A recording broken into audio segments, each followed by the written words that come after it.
ఈరోజు చాలా సంతోషకరంగా ఉంది.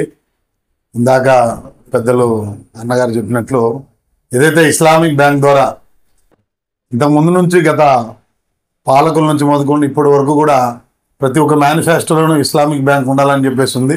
కాబట్టి ఇంతకుముందు అయితే వేరే వాళ్ళు మనం ప్రెజర్ చేయలేము కాబట్టి సలహాదారులు వచ్చినారు కాబట్టి పెద్ద ఆయన చెప్పినట్లు ఒక సలహా సూచనల మేరకు ఇస్లామిక్ బ్యాంకు వడ్డీ రహిత సమాజం కోసం ఏదైతే అనంత కరుణామయుడు అపార కృపామైనటువంటి అల్లా దయ వల్ల ప్రతి ఒక్కరూ కూడా ఈ ఇస్లామిక్ బ్యాంక్ ద్వారా లబ్ధి పొందుతూ అదేవిధంగా చాలా మంచి కార్యం ఏదైతే మన ఇస్లాం ఒక్కటే చెప్తా ఉంది, వడ్డీ రహిత సమాజం ఏర్పాటు చేయాలా, లేని వాళ్ళకి సాయం చేయాలని చెప్పేసి మన ఉన్నతమైనటువంటి ఇస్లాం మతంలోనే ఉంది.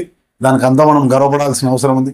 ఇలాంటి అవకాశాన్ని పిలిచినందుకు, ఇక్కడికి విచ్చేసినందుకు, అదేవిధంగా మా వంటి తోడ్పాటు ఏమైనా ఉన్నా కూడా ఏదైనా అకౌంట్లు ఓపెన్ చేసే దానిలో కానివ్వండి, ఎవరికైనా లోన్లు ఇప్పించే దానిలో కానివ్వండి, మా వరకు ఏ సాయం ఉన్నా కూడా మేము సాయం చేస్తామని చెప్పేసి ఖిద్మత్ సొసైటీ వాళ్ళకు మరొకసారి కృతజ్ఞతలు తెలియజేసుకుంటూ మా నుంచి ఎటువంటి సాయం అయినా కూడా మేము చేస్తే ముందున్నామని చెప్పేసి తెలియజేసుకుంటాం.